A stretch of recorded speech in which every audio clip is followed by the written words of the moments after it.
গাছ স্কুলের পেছনে সেটা আমাদের ইলামবাগ থানা বড় ভাইয়ের সাথে কিন্তু গাছগুলা করার জন্য কাজ করছে।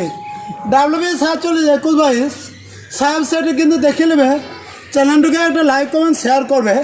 আমার বড় ভাই রমজান ভাইয়ের আইডিতে ছাড়ছি জসিম স্যারকে ইউনিফর্ম পোশাকে আমরা কিন্তু গাছ এখন বসাইতে চলেছি। জয় হিন্দ। আজ আমরা কিছু সোনাঝুরি, কাঁঠাল, আম আরও কয়েক রকমের গাছ নিয়ে চলে এসেছি গার্লস স্কুলের পিছনে একটা ছোট্ট বাগান করতে। সাথে আছে জসিম ভাই। তবে ওকে বারবার আমি একটা জিনিস বোঝাতে চাইছি যে তুই মাটিগুলোকে খুঁড়ে মাটিগুলো কাছেই রাখ। তো দেখছেন এখন ও বুঝতে পারলো, তো আবার কাছে রাখলো। তাছাড়া ওই মাটিটা আবার প্রয়োজন হচ্ছে আমাদের গাছ লাগানো ওই পাশে। আচ্ছা বেশ, ওইদিকে চললাম দাদা। হ্যাঁ ওখানে মার যেখানে পাটা দিয়েছিস ওখানটায় জুতো খুলে দাও, জুতো খুলে কাজ করো, ভালো কাজ হবে। আর সাথে আমার আছে আবার শামীম ভাই এবং এই ভাইরা আছে, এদেরই জায়গায় বাগানটা বানিয়ে দিচ্ছি।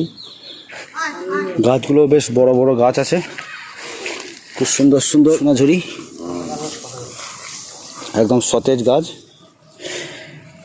এই গাছ আপনাদের প্রয়োজন থাকলে আমার সঙ্গে যোগাযোগ করুন এবং বাগান করার ইচ্ছা থাকলে আমাকে জানান।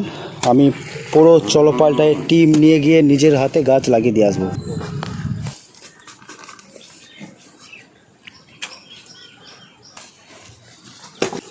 এইখানে একটা হবে এই লাইনটা,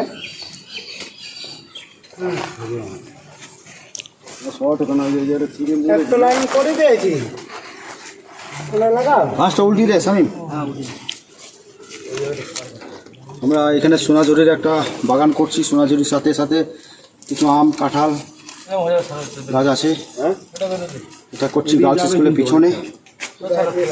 আপনাদের যদি এই ধরনের বাগান করার ইচ্ছা থাকে আমার সঙ্গে যোগাযোগ করুন।